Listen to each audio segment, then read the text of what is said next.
Hello, ladies and gentlemen, and welcome to another episode of SlamTube here on Pez of the Mind. I am James Phoenix. He's Chris the Mole. I am Crystal. He is. Two-time award winner, by the way. Yep, two-time. Two-time. All right. And we are here to talk about Fastlane 2018 that just ended, the final SmackDown exclusive pay-per-view. For the time being, anyway. Isn't it the final one going forward at all? Yeah, unless they decide to start doing single branded ones again. That's always a possibility down the line. It is a possibility, but I don't think it is because I think it was cost them too much money. Yeah, they were doing two for the price of one for the paper for the network. right. Unless the network goes up, I don't see them doing it again. Oh, excuse me. Sorry. Fair enough. So we're going to talk about this final stop on the road to WrestleMania, as it were. It's not the final stop; it's a fast lane. Ah, okay. Anyway, so we open the program with Shinsuke Nakamura taking on Rusev with Aiden English in his corner. And Shinsuke Nakamura defeated Rusev. Unfortunately, neither of us saw the very beginning of the pay-per-view. Is that a young talent was buried? Yep. As the internet will say. They will. Oh, actually, they won't because it's Nakamura. They would if it was someone else, even if it was someone younger than Nakamura who beat him. Yep. So Nakamura with a victory on that. Then we had the United States Championship match of Bobby Roode versus Randy Orton. And Randy Orton successfully defeated Bobby Roode to claim his first ever United States Championship, the one title up to now he has not held in the WWE. Was that not a triple threat? It was not. Okay, I thought they were adding Jinder to the match. No, I think that's going to be the WrestleMania match. Because I saw the end of this match. Randy Orton did defeat Bobby Roode. They had some good back and forth, and Randy Orton managed to pick up the victory after Bobby Roode took a risk by going to the top rope and then ate an RKO out of nowhere on the way down. Fair enough. And so Randy Orton was able to claim victory. But post-match, Jinder Mahal ran out and proceeded to attack Randy Orton. But while he was beating him down, Bobby Roode attacked him and hit him with a glorious DDT. And then after a moment's hesitation, Bobby Roode also hit Randy Orton with a glorious DDT. So I'm going to take a wild guess and say those three are going to have a triple threat match at WrestleMania. Yep. Well, we'll see. But for the part I saw, it was a good match. I mean, Orton and Roode are both great competitors, so I expected this to be a good match. So I look forward to seeing them mix it up in the ring again. They are, although Roode desperately needs a heel turn. I can see that. He's good at playing a heel character. His face character consists of just saying the word glorious. It's true. That's not really a character. No, it's not. Okay. So after this match, we then had ourselves a women's tag team match of Natalya and the first ever Ms. Money in the Bank, Carmella, taking on Becky Lynch and Naomi. Technically, the first ever two-time Miss Money in the Bank. That's true. That's true.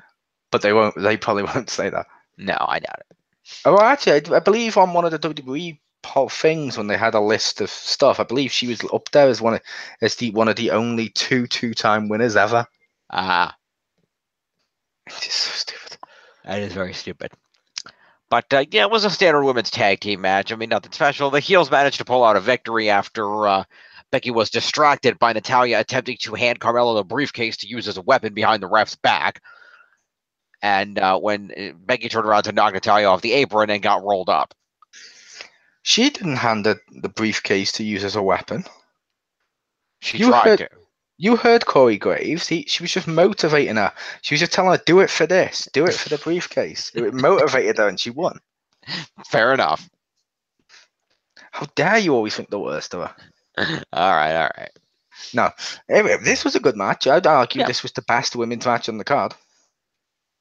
Okay, I'll give you that.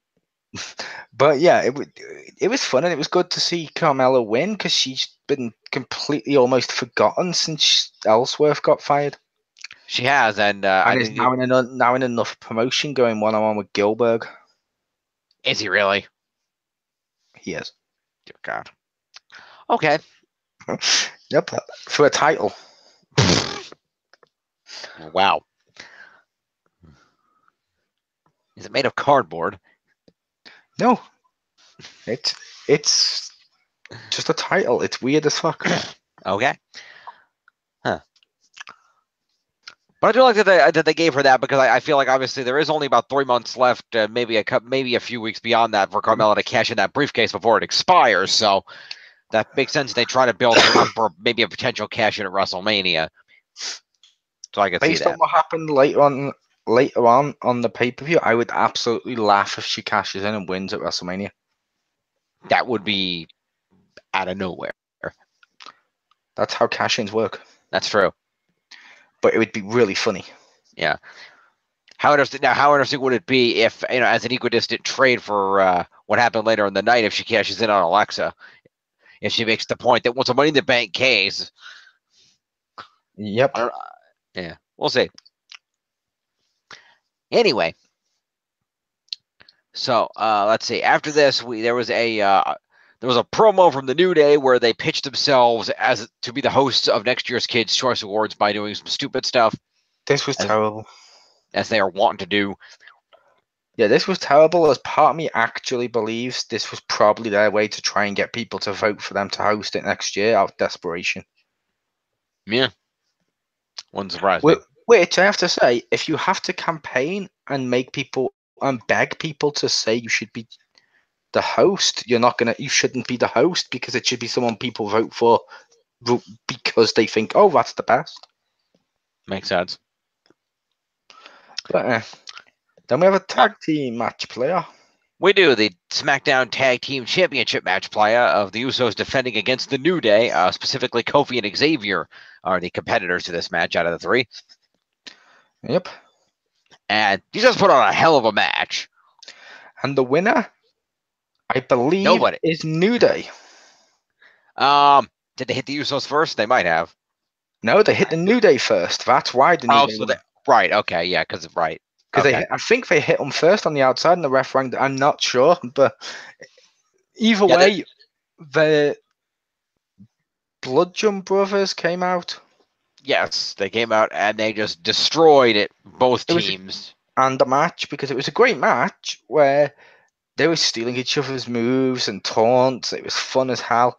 Yep. Then these two came out with their stupid hammers that don't even look that hard, because when one of them grabs it and just sort of swings it around and goes and then passes it to the other one, it's not heavy.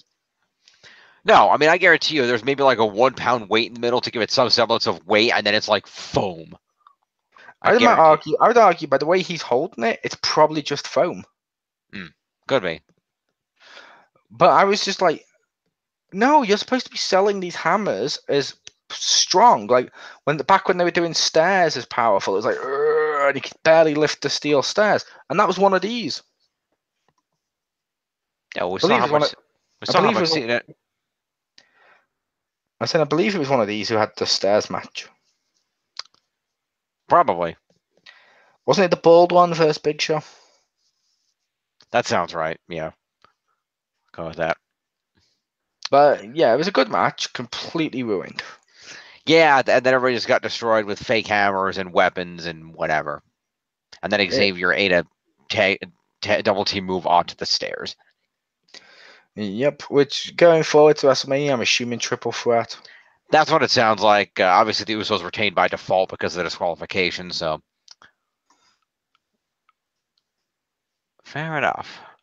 Which is a shame, because I want to see, because they put on a hell of a match. I wanted to see the end of that, so that kind of annoys me. Yep. Which I think is the point. See, it doesn't annoy me in the way it should do, if that's the point. Like, it should annoy you with, those evil heels, but it just annoys me that they booked it that way. Mm-hmm. Which isn't a good style, which isn't good heat. No, it's not. That's what we refer to as X-Pac heat. Because I don't even care that it was those two.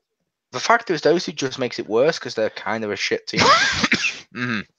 They need to go back to Raw and be paired with Bray. Yeah. To help him against Matt and Brother Nero and the other stooges. Yep. Sunday night following the tag team match, we had the SmackDown Women's Championship match of Charlotte Flair defending against Ruby Riott. In a lumberjack match. Might as well have been for the start of it. I feel like most of it. Yeah. But yeah, where it's literally Naomi and Becky and the other two Riot Squad members on the outside. Yep. And it's just very much constant interferences until the referee, about 2/3 of the way through, finally throws everybody out. Yep. And including most of the crowd. No, he didn't. Oh. Yeah.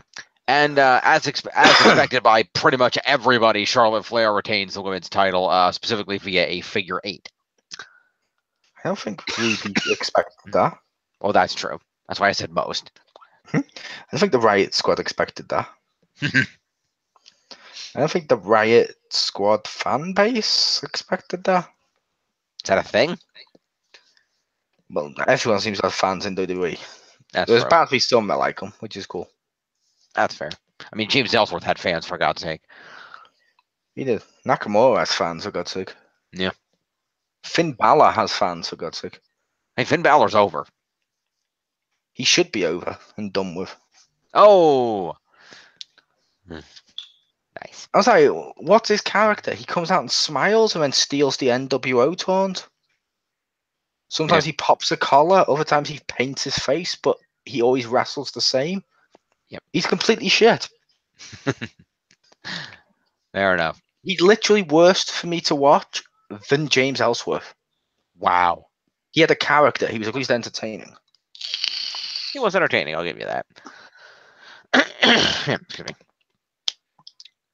And notable for the end of this match is after Ruby Riott's defeat, when Charlotte was celebrating in the ring, she was interrupted and joined by the Empress of Tomorrow, Asuka, who got in the ring and stared Charlotte down before pointing to the WrestleMania sign.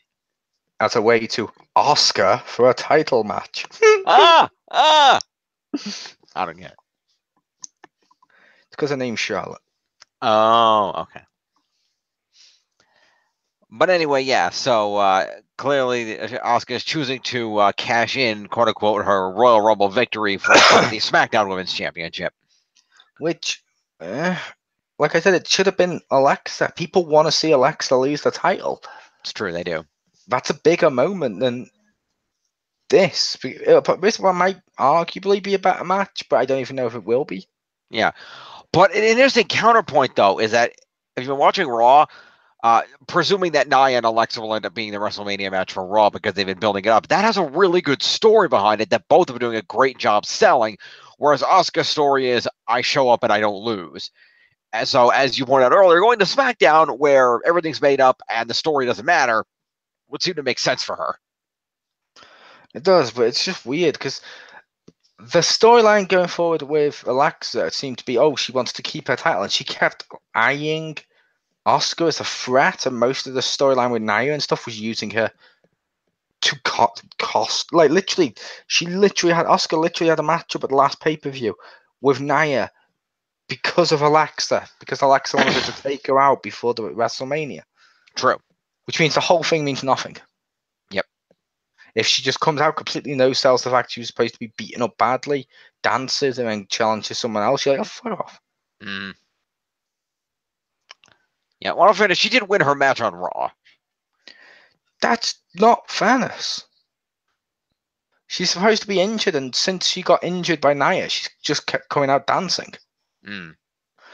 I argue to you, if Reigns got beat up like fuck by Braun Strowman and came out the next night dancing and smiling, how much would the crowd turn? True. How much would people bitch, but they won't with her because people are hypocrites? Mm-hmm. I'm not saying she needs to lose because she's injured. I'm just saying to sell the injuries, make it believable that she could lose because she's injured. That makes like sense. an injured Asuka going against Charlotte is instantly like, ooh, she could lose this. It's true. Now you're like, oh, Charlotte's going to lose this. Don't care. Fair enough. And then we go to our main event, a six-pack challenge for the WWE Championship featuring AJ versus Cena, Owens, Sami Zayn, Baron Corbin, and Dolph Ziggler. I believe this was a 7-pack challenge. Yeah, might as well have been. Shane McMahon might as well have been in the damn match. Exactly. Shane was in the match way more than some of the others. It's true. And at the end, he got focused on more with the camera than actually AJ. Like the camera moved from AJ to Shane. It did. Because we really needed to see Shane look at the other two and go, and then walk off. Yep. It's so important that we know Shane didn't like those two. The Yep. fact he cost them all throughout the match, nah. No, I didn't get that across at all. Their feud, nah. We need the camera to show it. Yep. It is cool when it cut to Cena, he does the, and pushes the camera away. That was cool. And then the commentators talk, oh, poor Cena, he's not going to WrestleMania because he doesn't have his 17th title. Poor Cena has had to work extra hard to try and get a 17th title. He has. Whereas people like Rusev are just like, really? Haven't even got one world title. Fuck off. I had a job after Shinsuke in the opening match. Yep. And on Rusev Day of all days. I know. What the hell? And on Mother's Day. Oh, okay. It's the UK Mother's Day. Right, I figured that. Fair enough. But yes, after what was admittedly an entertaining match, despite the repeated Shane interferences. Which I will say, with it being Mother's Day, it is kind of fitting for this pay-per-view. How so? With the Bludgeon Brothers and Shane constantly interfering, it did constantly make me say motherfucker. Ha! Fair enough. I respect that. Because this was an entertaining match. There's a lot of big moments. There was a part where AJ Styles got AA through an announce table. There's a part where Cena AA'd everyone but AJ. Yeah. There was a part where Baron Corbin put Dolph Ziggler through some really cheap-looking plastic that was supposed to be glass.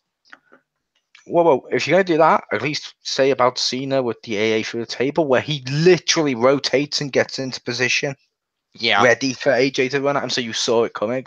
He did.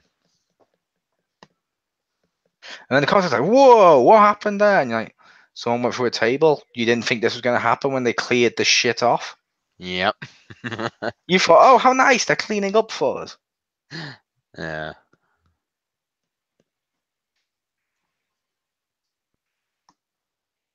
It's weird, because when AJ went through the table, I didn't see it deflate like when Shane's gone through it the last two times. Yeah, I know. That was weird. It was almost like table was no selling AJ. It was. No, but yeah, the whole pay-per-view, on the whole, I'm going to rate it eh. That's fair. A lot of matches existed, as we'd say. Of that, well, that happened. Yep. Oh, I don't think I actually said about it. I guess AJ Styles retained the WWE Championship off of a phenomenal forearm out of nowhere because Kevin Owens is an idiot. No, he won it because Shane interfered twice. Which makes your WWE champion look super strong going into WrestleMania. Yeah. And also because Kevin Owens is an idiot because Cena was about to destroy Baron Corbin with an AA, and he stopped it for whatever reason. Oh, Dolph, and he stopped it for whatever reason. I know the confusion. They do look the same. The big, tall, long-haired guy in black does look the same as the short-haired, blonde guy in pink. They should pull twin magic. I remembered he was fighting Corbin over the stairs. I forgot that Dolph came in and switched out with Corbin. Yeah, Dolph broke up the pinfall on Corbin, and then those two started fighting him, and it was AA to Dolph, rolls him up to do another one, and then Kevin goes, no. Now, why would I let you attack my opponent in this match against which we are all fighting each other? Yep. He did what he does best. That Kevin Owens. No. That's some gentle comedy. That's what we do here. Anyway, yeah, if I were going to rate this pay-per-view, I'll throw it an 80, maybe an 85. I think 80 is probably better. Just because there was a couple of decent matches. There were some entertaining moments, but overall, there wasn't a whole lot to it. I would say I would give match of the night to the tag team match before the Bludgeon Brothers got involved, because that was really good. And I hope we get to see that again in the future without any interference, because it's obviously going to be a triple threat at Mania, so it won't be there. I kind of hope we don't. Do you? Their feud's played out. True. I mean, the matchup was good, and I would like to have seen it end properly, because that's what we were advertised. Yeah. but I'm not. I don't want them to make another one of them because we've seen that match too many times. Like all the varied combinations of the New Day. That's fair. But yeah, overall, a decent pay-per-view and kind of a standing point to get us into the road to WrestleMania, so we can chug on along up to the granddaddy of them all. Although, if you believe the dirt sheets, breaking news. Okay. This is actually to set up a massive feud going forward on SmackDown, Okay. in which the New Day team up with the Usos to make the U-Day, and they constantly beat everyone on the main roster to prove that the tag team division should be on lock, and it should be the most important thing on the card. You heard it here first, folks. U-Day. All right. Uday. Let's go with it. All right. Well, anyway, thank you for joining me, Mo, for the SlamTube. Pleasure. And a big shout out to our regular host, Richter Hammer. Hopefully, maybe with any luck, not our regular host. Well, not anymore. He was. No, he doesn't. I don't think he watches it much anymore. Okay, fair enough. Maybe we could talk him into coming for WrestleMania. It's kind of a big deal. It is. We'll see. In the meantime, if not, we'll at least see you for WrestleMania. So, and of course, we'll see you for some other great things coming up later this month. Stay tuned. Peace.